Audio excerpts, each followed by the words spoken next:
birth of Moses is a significant event in the biblical narrative, found in the book of Exodus.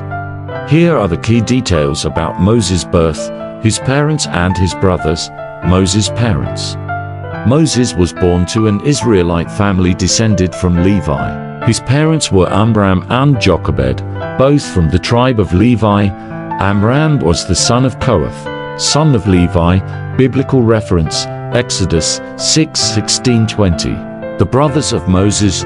Moses had two brothers, Aaron, who would later become Israel's first high priest, and Miriam, his older sister. Biblical reference, Exodus 6:20. Numbers 26-59. The context of the birth of Moses. At the time of Moses' birth, the children of Israel were living as slaves in Egypt. Pharaoh had ordered that all the newborn Israelites' male children be thrown into the Nile River. To protect Moses, Jochebed hid him for 3 months. When she could no longer hide him, she placed him in a reed basket, sealing it with bitumen and pitch, and placed the basket among the reeds on the bank of the Nile River, where it was found by Pharaoh's daughter. Biblical reference, Exodus 2:1-10, adoption by Pharaoh's daughter. Pharaoh's daughter found Moses while at the river and decided to adopt him as her own son. Jochebed, Moses' mother, was hired to breastfeed him until he was handed over to Pharaoh's daughter when he grew up. Biblical reference, Exodus 2:5-10, education and the call of Moses. Moses grew up in Pharaoh's court, receiving education and all the privileges as the son of Pharaoh's daughter. However, upon reaching adulthood, he made the decision to identify with and help his Israelite people, which eventually led him to lead the liberation of the Israelites from slavery in Egypt. Biblical reference, Exodus 2:11-15.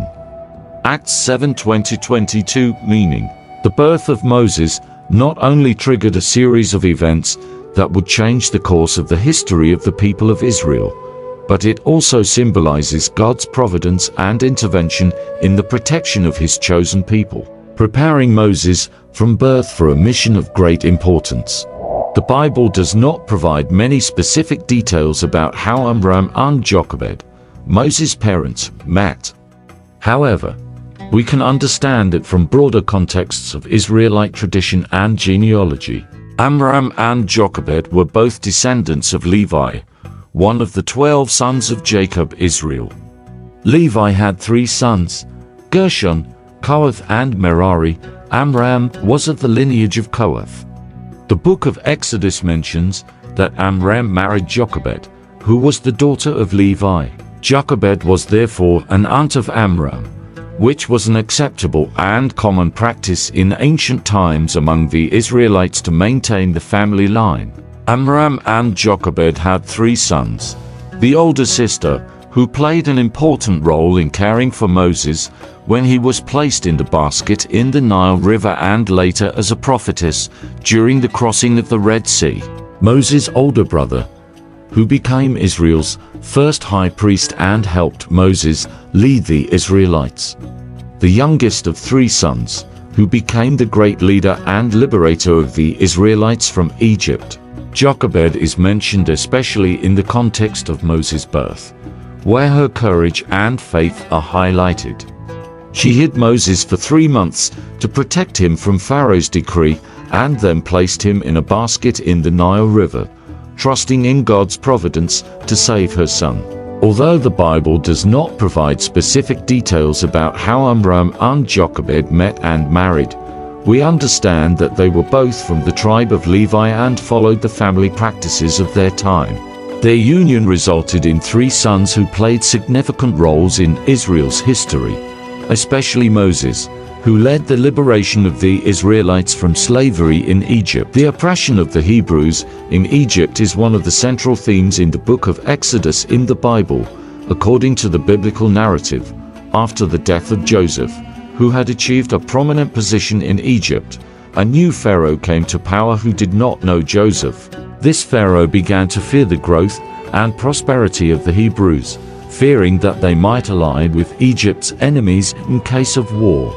To control and subdue the Hebrews, the Pharaoh imposed forced labor on them, forcing them to build warehouse cities, such as Pithom and Ramesses. The Hebrews were subjected to heavy and cruel work, and their lives became embittered by the harshness of the work. Furthermore, Pharaoh ordered that all male Hebrew babies be killed and thrown into the Nile River to reduce the growth of the Hebrew population. This situation of oppression persisted until the emergence of Moses, who, according to the biblical narrative, was chosen by God to lead the liberation of the Hebrews from Egyptian captivity. Moses, after a series of plagues sent by God to Egypt, managed to get the Pharaoh to release the Hebrews, beginning the journey known as the Exodus. Moses' life in Egypt, until his escape, is narrated mainly in the book of Exodus, chapters 2-4. Here are the main events and aspects of this phase of Moses' life, birth and adoption. Moses was born at a time when the Israelites were suffering as slaves in Egypt. His parents, Amram and Jochebed, hid him for 3 months to protect him from Pharaoh's order to kill all the Israelites' male babies. When they could no longer hide him, they placed him in a basket of reeds in the river Nile, where he was found by Pharaoh's daughter, who adopted him as her own son. Biblical reference: Exodus 1-10, Education and Privileges. Moses grew up in Pharaoh's court, receiving education and all the privileges as the son of Pharaoh's daughter. He was educated in all the wisdom of the Egyptians and was mighty in word and deed. A fuga de Moises no Egito. The day Moses revolted in Egypt is described in the book of Exodus, chapter 2 in the Bible. According to the narrative, Moses, who had been raised in Pharaoh's court, went out to see his fellow Hebrews and witnessed the oppression they suffered. Upon seeing an Egyptian beating a Hebrew, Moses was outraged and, after making sure that no one was around, he killed the Egyptian and hid his body in the sand. The next day, Moses saw two Hebrews fighting and tried to intervene, asking the attacker why he was hurting his compatriot. The man responded by asking if Moses planned to kill him, as he had done to the Egyptian. Moses then realized that his act was known and feared for his life. When Pharaoh learned of the incident, he sought to kill Moses, who fled to the land of Midian. Awareness of his identity. Upon reaching adulthood, Moses went out to see his fellow Israelites and witnessed their harsh working conditions. He killed an Egyptian who was beating an Israelite and tried to resolve a dispute between two Israelites, but was rejected by them. Biblical reference: Exodus 2:11-15. Acts 7:23-29. Escape to Midian. Fearing for his life after learning that Pharaoh was seeking to kill him, Moses fled to the land of Midian, where he settled. There, he married Zipporah, daughter of Jethro, also known as Reuel, and became a sheep herder. Biblical reference: Exodus 15-22. Life in Midian. During the years in Midian, Moses experienced a different life, far from the wealth and power of the Egyptian court. He developed shepherding skills and lived in relative obscurity until he was called by God to return to Egypt and lead the liberation of his people. Biblical reference: Exodus 23-25. Exodus 3-1-10. Meaning: Moses' life in Egypt and his subsequent escape to Midian not only prepared him personally and spiritually for his future mission as leader of the Israelites, but also demonstrated God's providence and plan in his life. These events were instrumental in shaping Moses as a leader who understood both Egyptian culture and the plight of his own people, preparing him to play a crucial role in the story of Israel's liberation from Egyptian slavery. After fleeing Egypt, Moses arrived in the land of Midian. There, he had a new phase in his life, marked by a period of simplicity and preparation for his future mission. Upon arriving in Midian, Moses sat down by a well. The daughters of Jethro, also called Reuel, the priest of Midian, came to the well to draw water and water their father's flock. Some shepherds arrived and began to drive away the women, but Moses intervened and helped Jethro's daughters water their flocks. Jethro's daughters returned home and told their father about the Egyptian who had helped them. Jethro, impressed by Moses' kindness, invited him to his home. Moses accepted the invitation and eventually married Zipporah, one of Jethro's daughters. Moses and Zipporah had 2 sons, Gershon and Eliezer. Moses spent many years in Midian, working as a shepherd for Jethro. During this time, he lived a peaceful life and moved away from the intrigues and oppressions of Egypt. It was during this period in Midian that Moses had his encounter with God at the burning bush on Mount Horeb or Mount Sinai. God spoke to Moses through the burning bush and called him to return to Egypt and lead the Hebrew people in their freedom from slavery. Moses, initially reluctant, accepted the mission after many assurances from God. Thus, Moses' life in Midian was crucial to his spiritual and emotional preparation, preparing him for the monumental role he would play in the history of the Hebrew people.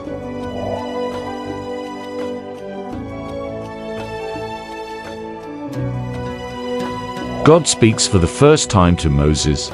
According to the biblical narrative, the first significant encounter between God and Moses occurred on Mount Sinai, when Moses saw a burning bush that was not consumed. This event is described in the book of Exodus, chapter 3. Here are the main details of this encounter. The burning bush. Moses was herding his father-in-law Jethro's flock when he saw a burning bush on Mount Sinai. Although the bush was on fire, it was not consumed by the fire. Biblical reference: Exodus 3:1-3, God's call. When Moses approached to examine the bush, God called his name, Moses, Moses. Moses replied, "Here I am." Biblical reference: Exodus 3:4, Moses' mission.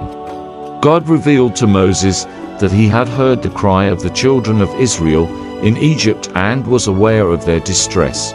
He chose Moses to lead the Israelites out of Egyptian slavery and into the fertile land of Canaan, promised to their ancestors. Biblical reference: Exodus 3:7-10, the name of God revealed. When Moses asked God what his name was, God replied, "I am that I am." He told Moses to tell the children of Israel that I am had sent them. This is one of the first moments in which God reveals his personal name, Yahweh or Jehovah, which means I am. Biblical reference: Exodus 3:13-15, Moses' preparation. Moses expressed concern about his ability to lead the Israelites and asked God to send someone else. God assured Moses that he would be with him, giving him signs and powers to confirm his mission. Biblical reference: Exodus 3:11-12. Exodus 4:1-17. Conclusion: this encounter marked the beginning of the special relationship between Moses and God, where Moses was called to play a pivotal role in the liberation and guidance of the Israelites. The burning bush and the dialogue revealed not only the specific mission of Moses, but also the personal nature and power of God to act on behalf of his people.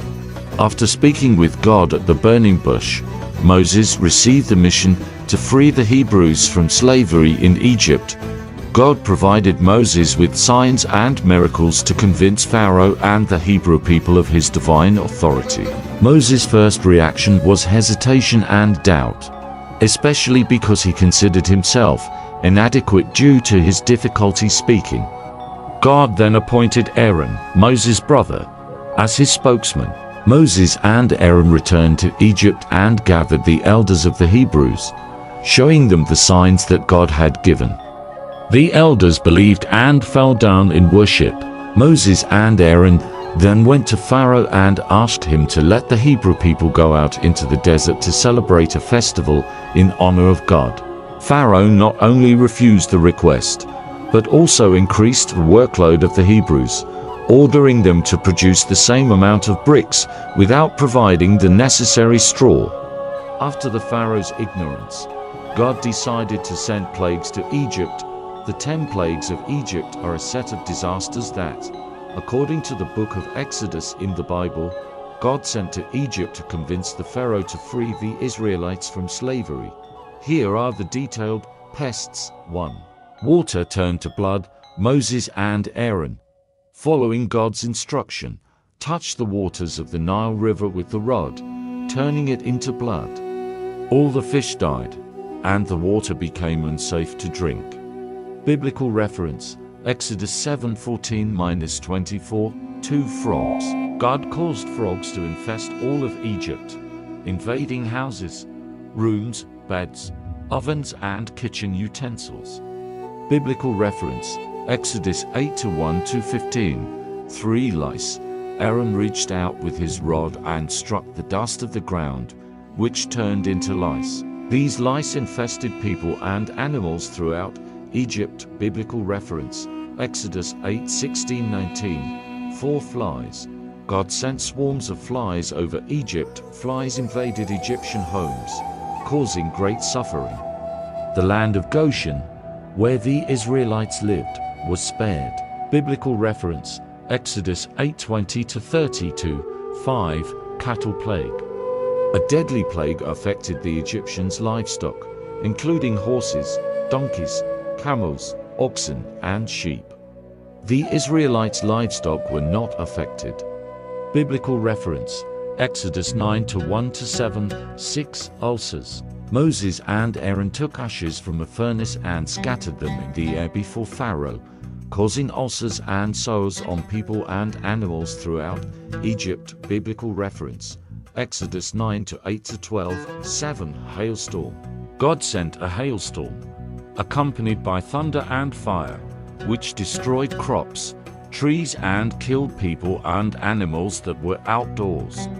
Biblical reference, Exodus 9:13-35, 8 locusts. God sent an east wind that brought swarms of locusts, which devoured everything that was left after the hail, destroying all the crops and trees in Egypt. Biblical reference, Exodus 10:1-29, darkness. There was thick darkness for 3 days throughout Egypt. The Egyptians could not see each other, but the Israelites had light in their homes. Biblical reference, Exodus 10:21-29, 10 death of the firstborn. The last plague was the death of the firstborn. At midnight, the angel of death passed through Egypt, killing all the firstborn, from the Pharaoh's son to the prisoner's son, and also the firstborn of the animals. The Israelites were spared because they marked their doors with the blood of a lamb, as instructed by God. Biblical reference, Exodus 11:1-12:30, consequences and liberation of the Israelites. After the 10th plague, Pharaoh finally allowed the Israelites to leave Egypt. This series of events is central to the Exodus narrative and marks the beginning of the Israelites' journey towards the Promised Land. The crossing of the Red Sea is one of the most iconic and miraculous events in the biblical history of the Israelites. Led by Moses, as described in the book of Exodus, chapters 14 and 15, this event marks a pivotal point in the Israelites' liberation from Egyptian slavery. Here are the key details: preparations and persecution. After the 10th plague, Pharaoh allowed the Israelites to leave Egypt. However, soon after their departure, Pharaoh regretted his decision and gathered his army, including 600 of the finest war chariots, to pursue the Israelites. Biblical reference, Exodus 14:5-7, the camp of the Israelites.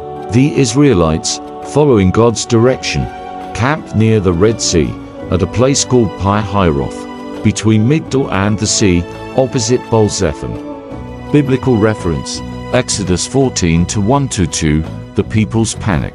When the Israelites saw the Egyptian army approaching, they were terrified and cried out to Moses, expressing their fear and regret at leaving Egypt. Biblical reference, Exodus 14:10-12, Moses' response.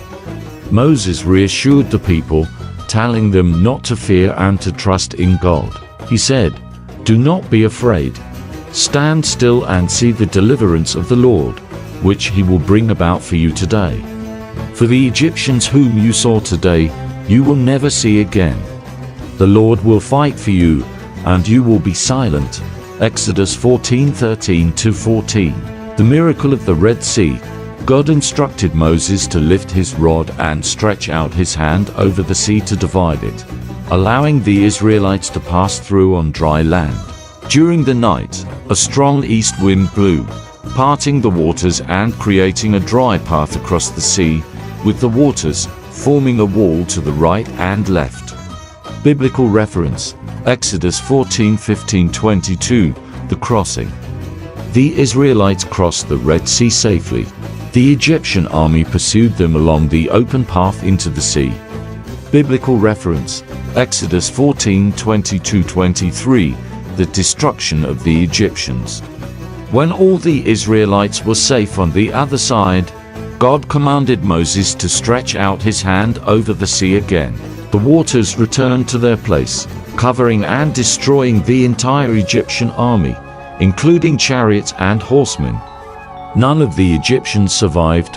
Biblical reference: Exodus 14:26-28, the gratitude of the Israelites. The Israelites witnessed God's great power in destroying their enemies, which strengthened their faith and trust in the Lord and Moses. In response, they celebrated with a song of praise led by Moses and his sister Miriam. Biblical reference: Exodus 14:29-31. Exodus 15:1-21. Meaning of the crossing. The crossing of the Red Sea symbolizes divine deliverance and salvation, demonstrating God's power to rescue his people against all odds.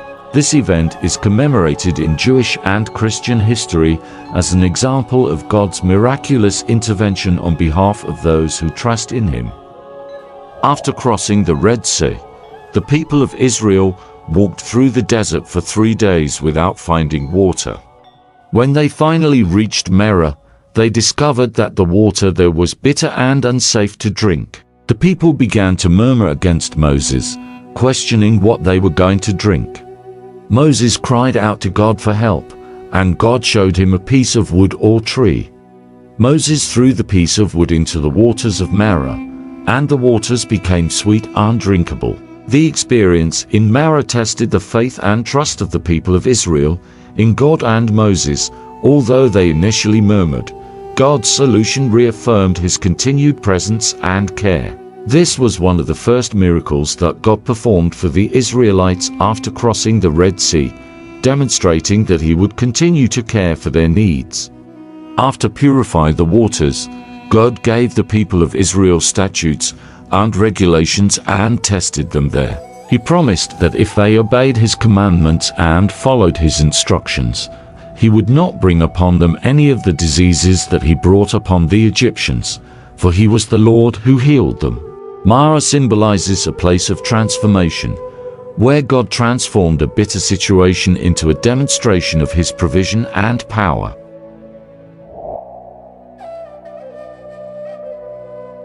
The institution of Passover is a central event in the story of the prophet Moses, described in the book of Exodus, chapters 12 and 13. This event marked the liberation of the Israelites from slavery in Egypt and became an annual celebration to remember this liberation. Here are the key details. Preparations for Easter. The Passover lamb. God instructed Moses and Aaron to speak to the people of Israel, saying that each family should choose a lamb without blemish, 1 year old, on the 10th day of the month of Nisan. The lamb was to be kept until the 14th day, when it was to be sacrificed at dusk. Biblical reference: Exodus 12:3-6. The blood of the lamb. The blood of the sacrificed lamb was to be placed on the doorposts and lintels of the Israelites' houses. This blood would serve as a sign for the angel of death to pass over these houses, sparing the firstborn of the Israelites. Biblical reference: Exodus 12:7. The Easter meal. The Israelites were to eat the lamb roasted over the fire, with unleavened bread and bitter herbs. They were to eat quickly, dressed and prepared for the journey, symbolizing their readiness to leave Egypt. Biblical reference: Exodus 12:8-11, the 10th plague and liberation. At midnight, the angel of death passed through Egypt, killing all the firstborn, from Pharaoh's son to the firstborn of the prisoners and livestock. Pharaoh, finally convinced, allowed the Israelites to leave Egypt. Biblical reference: Exodus 12:29-32, institution of Easter as an annual celebration. God commanded that Easter be celebrated annually as a perpetual memorial. The Israelites were to observe the festival for 7 days, eating unleavened bread and removing all yeast from their homes. The first and 7th days would be days of sacred convocation, in which no work would be done. Biblical reference: Exodus 12:14-20, meaning and purpose of Easter. Easter served as a reminder of God's great deliverance and as a way to teach future generations about God's faithfulness and power. Moses instructed the people to explain the meaning of Easter to their children, saying, "When your children say to you, 'What is this rite of yours?' then you will say, 'This is the sacrifice of the Passover to the Lord, who passed over the houses of the children of Israel in Egypt, when he smote the Egyptians and delivered our houses.'" Exodus 12:26-27. After the 10th plague and the celebration of the first Passover, the Israelites left Egypt. They traveled toward the Red Sea, where God performed another miracle by parting the sea for them to cross safely, while the Egyptians who pursued them were destroyed. Exodus 12:37-42. Exodus 14:21-31. The institution of Passover not only marked the liberation of the Israelites from slavery, but also established an annual event of celebration and reflection on God's salvation and protection. The disobedience of Moses' people and its consequences are recurring themes in the biblical narrative, especially during the Israelites' journey in the desert. Here are some significant events. The golden calf. One of the most notorious disobediences of Moses' people occurred while he was on Mount Sinai receiving the 10 Commandments. The Israelites, impatient with Moses' delay, asked Aaron to make an idol for them. Aaron made a golden calf, and the people began to worship him. When Moses came down from the mountain and saw what had happened, he was furious. He broke the tablets of the 10 Commandments, destroyed the golden calf, and ordered the Levites to kill those who had worshipped the idol. Around 3,000 men died that day. Furthermore, Moses returned to the mountain to intercede for the people, and God sent a plague as punishment. Now when Moses saw that the people were unrestrained, for Aaron had let them go unbridled, to shame among his enemies, Moses stood at the entrance of the camp and said, "Whoever belongs to the Lord, let him come to me." Then all the sons of Levi gathered together to him, and he said unto them, "Thus saith the Lord, the God of Israel, let every man lay his sword upon his thigh, kill each one his brother, and each one his friend, and each one his neighbor." And the sons of Levi did according to the word of Moses, and about 3,000 men fell from the people that day. Exodus 32 verses 25-28. The rebellion of Korah, Dathan, and Abiram. Another episode of disobedience was the rebellion led by Korah, Dathan, and Abiram against the leadership of Moses and Aaron. They questioned their authority and tried to usurp the priesthood. God showed his displeasure by making the earth open and swallow the rebels and their families, and by sending fire from heaven to consume 250 men who had offered incense. And the earth opened its mouth and swallowed them up with their houses, and all the men that belonged to Korah, and all his possessions. And they and all that were theirs went down alive into the sun, and the earth covered them, and they perished from among the congregation. Numbers 16:32-33. The complaint against manna. The Israelites often complained about the lack of variety in their diet, despising the manna that God provided. God sent quails to feed the people, but he also sent a plague as punishment for ingratitude and murmuring. And the Lord sent among the people a great number of quails on the seaward side, and they scattered throughout the camp, about a day's journey on one side and about a day's journey on the other side, all around the camp, and about 2 cubits upon the earth. And the people arose all that day, and all the night, and all the next day, and he that caught the least caught 10 omers, and they spread them for themselves round about the land, camp. While the meat was still between their teeth, before it was chewed, the anger of the Lord was kindled against the people, and the Lord struck the people with a very great plague. Numbers 11:31-33. The refusal to enter the promised land. When the spies sent by Moses returned with a discouraging report about the promised land, the people refused to enter the land. As a result, God decreed that the entire generation that had come out of Egypt, except Joshua and Caleb, would die in the desert and would not enter the promised land. They wandered in the desert for 40 years until this generation perished. The Lord said, "Surely as you have spoken in my hearing, so will I do to you. Your dead bodies will fall in this wilderness, as well as all those who were numbered among you, according to all your." The day Moses saw the face of God.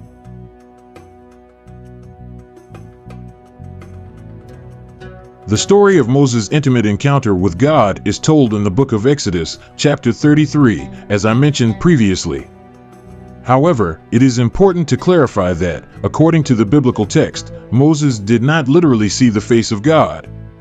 Here are the event details. Moses' request. Moses asked God to show him glory. Moses said to God, "I pray thee, show me thy glory." Exodus 33 verse 18. God replied to Moses that he could not see his face, for no one can see the face of God and live.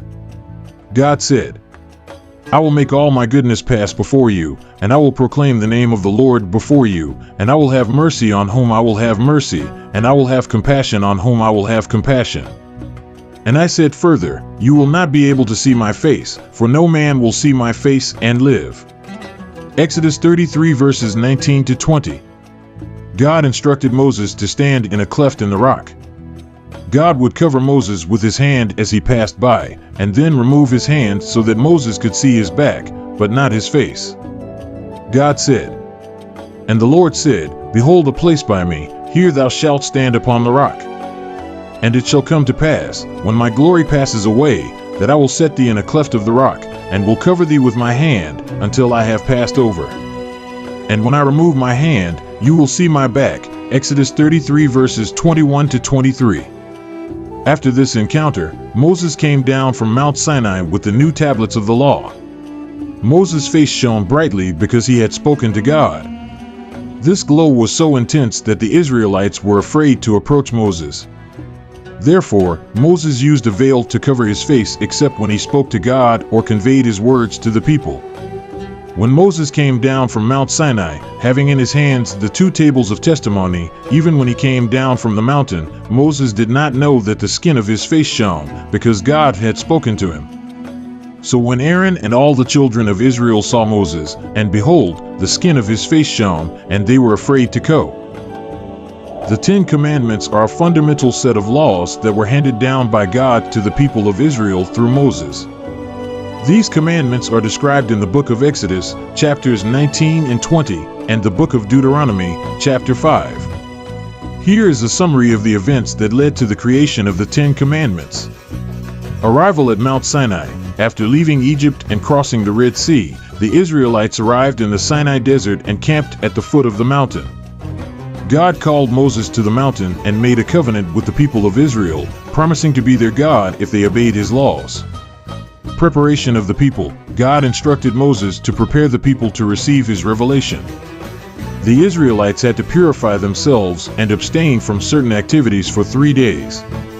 On the 3rd day, there was thunder, lightning, a thick cloud over the mountain, and a loud trumpet sound. Mount Sinai was shrouded in smoke, for God had descended upon it in fire. God speaks to the people. God proclaimed the 10 Commandments directly to the people of Israel. The people were terrified by the divine manifestation and asked Moses to be the intermediary between them and God, fearing that they would die if they continued to hear God's voice directly. The 10 Commandments. The commandments are: You will have no other gods before me, exclusivity of the worship of God. You shall not make for yourself a graven image, prohibition of idolatry. You shall not take the name of the Lord your God in vain, respect for the name of God. Remember the Sabbath day to keep it holy, observance of the Sabbath as a day of rest. Honor your father and your mother, respect and honor your parents. Thou shalt not kill, prohibition of homicide. Thou shalt not commit adultery, faithfulness in marriage. Thou shalt not steal, prohibition of theft. You shall not bear false witness against your neighbor, prohibition of lying and false testimony. Thou shalt not covet, prohibition of coveting other people's goods. Delivery of the stone tablets. After the proclamation of the commandments, God called Moses to the mountain and gave him 2 stone tablets, written by the finger of God, containing the 10 commandments. Moses stayed on the mountain for 40 days and 40 nights, also receiving other laws and instructions for the construction of the tabernacle. Breaking of the first tablets. While Moses was on the mountain, the people of Israel impatiently made a golden calf and worshipped it. When he came down and saw what had happened, Moses, in his anger, broke the stone tablets. 2 tablets of stone. God instructed Moses to cut 2 new tablets of stone and climb back up the mountain. God rewrote the commandments on the new tablets, and Moses came down with them to the people. The 10 Commandments are of extreme importance both in the Judeo-Christian tradition and in many other cultures and legal systems. Here are some reasons that explain its relevance. Moral and ethical foundation. The 10 Commandments provide a basic moral code that guides human behavior. They establish fundamental principles of ethics and morality that are universally recognized, such as the prohibition of murder, theft, and lying. Basis of Jewish law. In the Jewish context, the 10 Commandments are the basis of the Torah and the 613 commandments that govern the religious and social life of Jews. They are considered the heart of the covenant between God and the people of Israel. Influence on Western law. The principles of the 10 Commandments have profoundly influenced the development of Western laws and legal systems. Many contemporary legal norms about property, justice, and human rights have their roots in these commandments. Religion and spirituality. For Christians, the 10 Commandments are seen as an expression of God's will and a guide for the Christian life. Jesus Christ reaffirmed the importance of these commandments, highlighting that love for God and neighbor is the summary of the entire law. Cultural and religious identity. The 10 Commandments are a central part of Jewish religious and cultural identity. They are recited, studied, and taught as an essential part of Jewish tradition and education. Guide to personal and social behavior. The commandments provide clear guidelines for personal and social behavior, promoting harmony and justice within communities. They encourage respect for parents, the sanctity of marriage, and integrity in human relationships.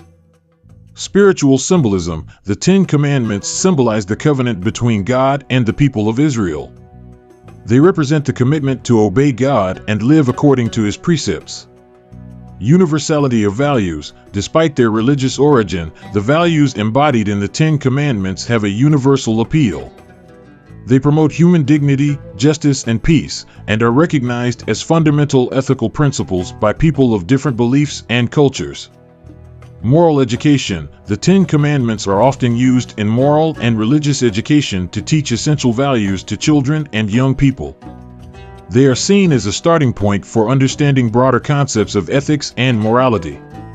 In short, the 10 Commandments play a crucial role as an ethical and moral code, influencing legislation, religious practices, and cultural values. They continue to be an important reference for human conduct and the search for a just and virtuous life. The Promised Land is a central concept in the Judeo-Christian tradition, referring to the territory that God promised to the descendants of Abraham, Isaac, and Jacob. This concept is detailed in the Bible, especially in the books of Genesis, Exodus, Leviticus, Numbers, and Deuteronomy. Here are some key points about the Promised Land. Promise to Abraham. The promise of the Promised Land began with Abraham.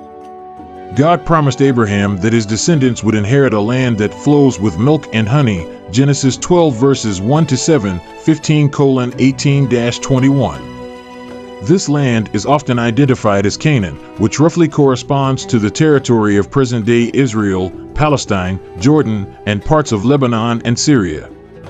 Renewal of the promise. God renewed this promise to Isaac, son of Abraham, and to Jacob, also called Israel, son of Isaac, ensuring that the land of Canaan would be the inheritance of his descendants. Liberation from Egypt. The exodus from Egypt under the leadership of Moses was a crucial step towards fulfilling this promise. God used Moses to free the Israelites from slavery in Egypt and lead them to the promised land. Journey through the desert. After leaving Egypt, the Israelites spent 40 years in the Sinai desert.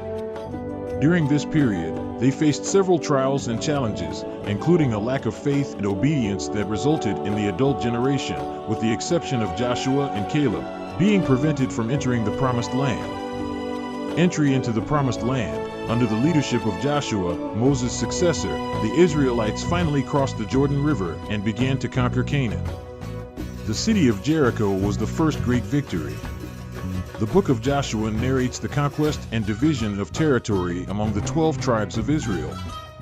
Spiritual and theological meaning. The Promised Land is not only a physical place, but also a symbol of faithfulness and fulfillment of God's promises. It represents a place of blessing, prosperity, and rest after the hardships of the desert. In Christian theology, it is also seen as an anticipation of the heavenly land or eternal life with God. Challenges and conflicts. Although they conquered much of the land, the Israelites faced ongoing challenges and conflicts with the Canaanite peoples and other nations over the centuries. The fight for the land and maintaining fidelity to God are recurring themes in the historical and prophetic books of the Bible. Contemporary relationship. The Promised Land continues to have great cultural, religious, and political importance. For Jews, it is a symbol of heritage and national identity. The modern nation of Israel sees a historical connection to this land. Furthermore, the concept of the Promised Land inspires hope and perseverance in various religious traditions. The Promised Land represents not only a physical territory, but also the fulfillment of divine promises and the hope of a better and more just future.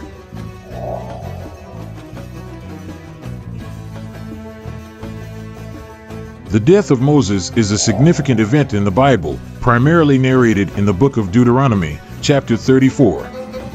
Here are the details about Moses' death.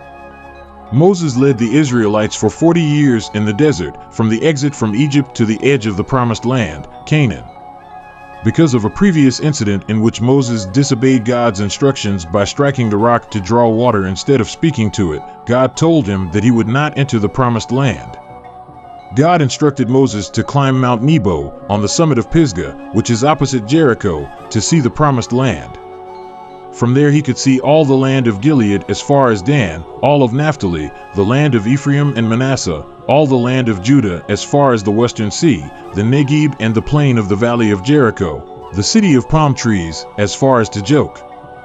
On Mount Nebo, God said to Moses, "This is the land which I swore to Abraham, Isaac, and Jacob, saying, I will give it to your descendants. I let her see it with your eyes, but you will not pass there." Moses died there, in the land of Moab, according to the word of the Lord. He was 120 years old when he died, but his eyesight was not impaired and his strength had not failed. God himself buried Moses in a valley in the land of Moab, opposite Beth Peor.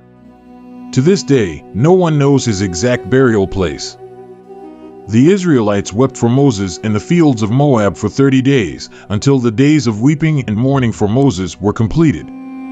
After the death of Moses, Joshua son of Nun was filled with the spirit of wisdom because Moses had laid hands on him. The Israelites obeyed him and did as the Lord had commanded Moses. The biblical text concludes the narrative of Moses' death with a eulogy. There never again arose any prophet in Israel like Moses, with whom the Lord dealt face to face, nor like him in all the signs and wonders that the Lord sent him to do in the land of Egypt, to Pharaoh, to all his servants, and in all his land, and in all that strong hand, and in all the great terror that Moses did in the eyes of all. Deuteronomy 34 verses 10 to 12. Moses' death marks the end of an era for the Israelites and the beginning of a new phase under the leadership of Joshua. Moses is remembered as Israel's greatest prophet and leader, whose life and work shaped the identity and faith of the people of Israel for generations to come.